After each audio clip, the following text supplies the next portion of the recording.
అందరికీ నమస్కారాలండి. ఈరోజు నేను మున్సిపల్ శాఖ మంత్రిగా పదవి బాధ్యతలు తీసుకొని సీట్లో కూర్చోవడం జరిగింది. అయితే ఈ యొక్క మున్సిపల్ శాఖలో అతి ముఖ్యమైనది అమరావతి రాజధాని డెవలప్మెంటు, క్యాపిటల్ సిటీ. 217 చదరపు కిలోమీటర్లతో ఆ రోజు ఇక్కడ క్యాపిటల్ సిటీని డిజైన్ చేయడం జరిగింది.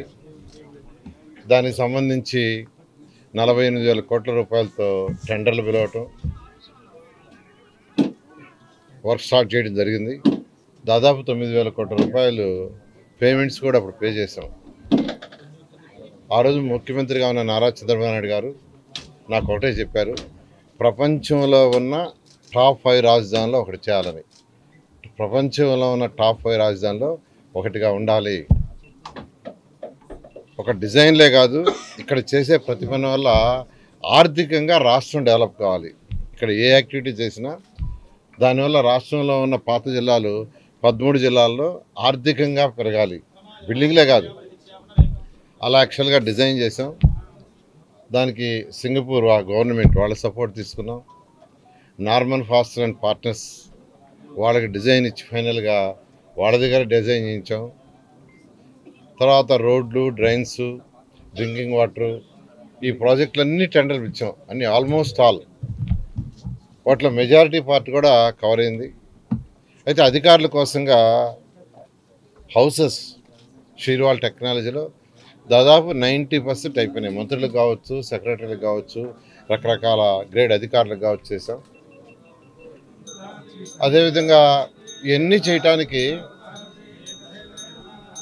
చేయటానికి రైతులు, ఈరోజు నేను చెప్తున్నాను, రైతులు ఇక్కడ నా వెనకాల ఉన్నారు. 2015 జనవరి 1 ల్యాండ్ పూలింగ్ నోటిఫికేషన్ ఇస్తే 2015 ఫిబ్రవరి 28వ తేదీ అర్ధరాత్రికి 34,000 ఎకరాలని ఒక చిన్న లిటికేషన్లో కూడా లేకుండా రాజధాని కట్టడానికి రైతులు ఇచ్చారు. అది మా ముఖ్యమంత్రి గారి మీద నమ్మకంతో ఇక్కడ ఒక మంచి క్యాపిటల్ డెవలప్ చేస్తాం అనే ఉద్దేశం తెచ్చింది. రాష్ట్ర రాజధానికి ఇచ్చారు. అట్లాంటి రాష్ట్ర రాజధాని యాక్చువల్గా గత ప్రభుత్వం పూర్తిగా నిర్విరామం చేసి 3 రాజధానులు అంటూ మూడు ముక్కలాట ఆడి పూర్తిగా నాశనం చేశారు. రైతులకు ఇవ్వాల్సిన కౌలు గీవులు కూడా సరిగా ఇవ్వక వాళ్ళని నానా ఇబ్బందులు పెట్టారు. ఏదేమైనప్పటికీ ప్రజలు ఈ అరాచక పాలన చూసి విసిగిపోయి ఈరోజు ఎన్డీఏ కూటమికి 124 సీట్లు ఇచ్చారు. ముఖ్యమంత్రి గారు ఒకటే చెప్పారు, మళ్ళీ ఈ శాఖ నాకు ఇచ్చి, గతంలో ఈ శాఖ నిర్వహించావు, నీకు అనుభవం ఉంది, ఆ అనుభవంతో దీన్ని ప్రపంచంలో టాప్ 5 రాజధానిలో ఒకటి చేయాలా, ఇక్కడ కట్టే రాజధాని వల్ల రాష్ట్రంలోని 13 జిల్లాల యొక్క ఆర్థిక స్థితి పెరగాలి అని ఇచ్చారు. ఖచ్చితంగా నేను యాక్చువల్గా మంత్రిగా స్వీకరించినప్పటి నుంచి నేను స్టడీ చేస్తూ ఉన్నాను. గత అనుభవం 2014 నుంచి 19 దాకా నేను చేసిన స్టడీ అంటే అప్పుడు యాక్చువల్గా అమరావతి రాజధాని కట్టడానికి అనేక దేశ విదేశాలు తిరిగా.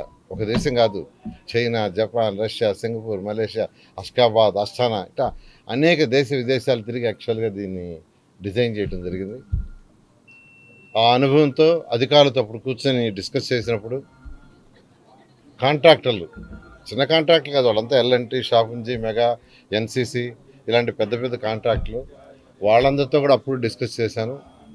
ఇప్పుడు యాక్చువల్గా అధికారులతో డిస్కస్ చేసి నా అనుభవంతో ఖచ్చితంగా ఈ అమరావతి రాజధానిని 2.5 సంవత్సరంలో పూర్తి చేయగలని ప్రస్తుతానికి అనుకుంటున్నాను.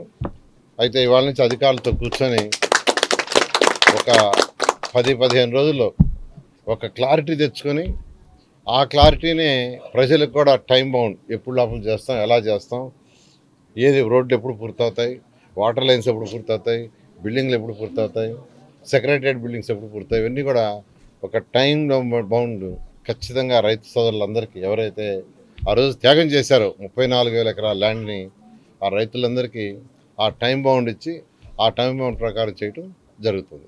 Thank you. Same master plan ఏమీ మార్చాల్సిన అవసరం లేదు, ఎందుకంటే అది చాలా డీటెయిల్డ్గా స్టడీ చేసి చేసింది, అవసరం లేదు.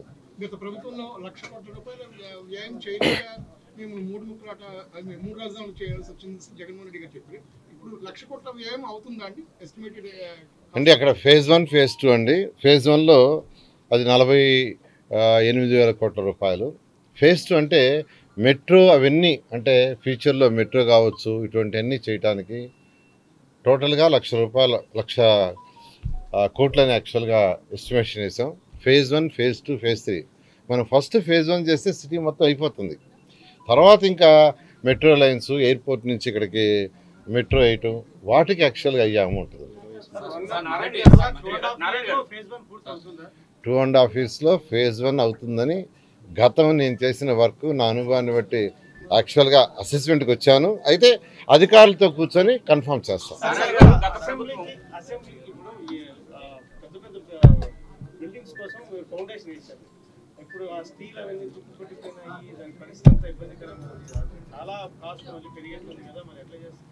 అందుకేనండి అధికారులతో కూర్చొని టెక్నికల్గా ఎటువంటి ఇబ్బంది లేకుండా, టెక్నికల్గా అంటే it is a technical issue. టెక్నికల్ ఇష్యూస్ని అధికారులతో సిఈలు, ఎస్సీలు, డిఈలు వాళ్ళతో కూర్చోవాలా, వాళ్ళతో డిస్కస్ చేయాలా, దాని ప్రకారం ముందుకు పోతాం.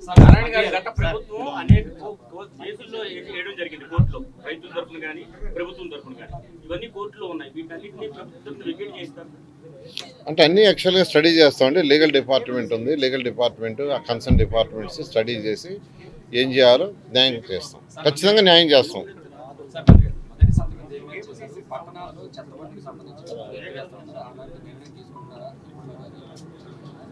ఇప్పుడే ఛార్జ్ తీసుకున్నాను. నిన్న నెల్లూరులో కొన్ని అన్నా క్యాంటీన్స్ కూడా విజిట్ చేశాను. ఇప్పుడు అన్నా క్యాంటీన్ రివ్యూ ఉంది, అయిన తర్వాత ఎందుకంటే మా ముఖ్యమంత్రి గారు అన్నా క్యాంటీన్స్ దాని మీద సంతకం చేశారు, మొదటి 5 సంతకాలు ఒకటి.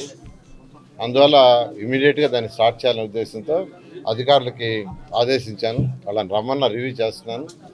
రివ్యూ చేసి డెసిషన్ తీసుకొని దాని మీద ముఖ్యమంత్రి గారికి మళ్ళీ ఒక మాట చెప్పి ఇమీడియట్గా దాని డేట్ ఫిక్స్ చేస్తాం. అందుకని ఇది కూడా అమరావతి క్యాపిటల్ సిటీకి సంబంధించి రోడ్లైనా, డ్రైన్స్ అయినా, బిల్డింగ్స్ అయినా, లేదు సెక్రటరియట్ 5 బిల్డింగులు 54 అంతస్తులు 50 అంతస్తుల బిల్డింగ్లైనా, అసెంబ్లీ బిల్డింగ్ అయినా మళ్ళీ అధికారులతోనూ టెక్నికల్ పీపుల్తోనూ కూర్చొని ఎన్ని రోజుల్లో పూర్తవుద్దో ఒక టెంటేటివ్ ప్లాన్ చేసి దాన్ని మళ్ళా రైతులందరికీ, రాష్ట్ర ప్రజలందరికీ తెలియజేయడం జరిగి దాని ప్రకారం ముందుకు పోవడం జరుగుతుంది.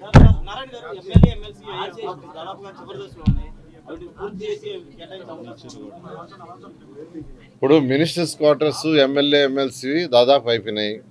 అయితే అక్కడ ఏంటంటే మెయిన్ ఏంటంటే ఇన్ఫ్రాస్ట్రక్చర్, రోడ్లు, డ్రైన్స్, డ్రింకింగ్ వాటరు, తర్వాత వేస్ట్ ఎనర్జీ అంటే వేస్ట్ క్లీనింగ్, వీటికి సంబంధించిన సిస్టమ్ అంతా చేయాలి. డ్రైనేజ్ సిస్టమ్ అంటే సివరేజ్ సిస్టమ్, దానికి ఎంత టైం పడుతుందో అధికారులతో కూర్చొని డిస్కస్ చేసి దాని ప్రకారం యాక్చువల్గా ముందే ప్రజలకు వివరిస్తాం.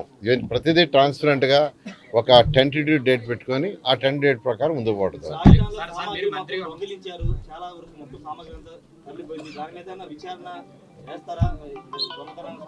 ఖచ్చితంగానండి. అంటే యాక్చువల్గా ఇప్పుడు రాజధానిలో రోడ్లు, డ్రైన్స్ చాలా వరకు కట్టారు, బిల్డింగ్స్ కట్టారు. దాంట్లో ఎంత డ్యామేజ్ జరిగిందో చూడాలా, ఆ డ్యామేజ్ ఎవరు చేశారో చూడాలా. దీని అందరికీ ఒక యాక్చువల్గా అధికారులతో కూర్చొని డిస్కస్ చేసి దానికి ఒక యాక్షన్ ప్లాన్ చేసి, ఎందుకంటే ఇప్పుడు వెంటనే వర్క్ చేయాలన్నా జరిగిన డ్యామేజ్ ఇప్పుడు ఆల్రెడీ చేసిన కాంట్రాక్ట్ ఏమంటానంటే నేను కంప్లీట్ చేశానండి, మీకు హ్యాండ్ ఓవర్ చేశాను అంటాడు. అక్కడేమో అది ఉండదు. మళ్ళా దాన్ని రెండోసారి పిలిస్తే 2 సార్లు వీళ్ళు కావాలని చేశారని మళ్ళా ఉంటారు రెడీగా నెత్తిన మట్టేయటానికి.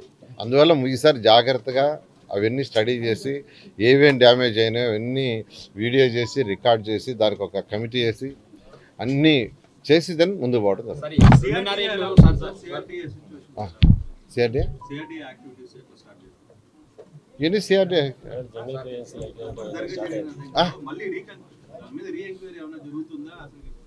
అని స్టడీ చేస్తే వాళ్ళే ఛార్జ్ తీసుకుంటున్నారు కదా, ఇవే టైం.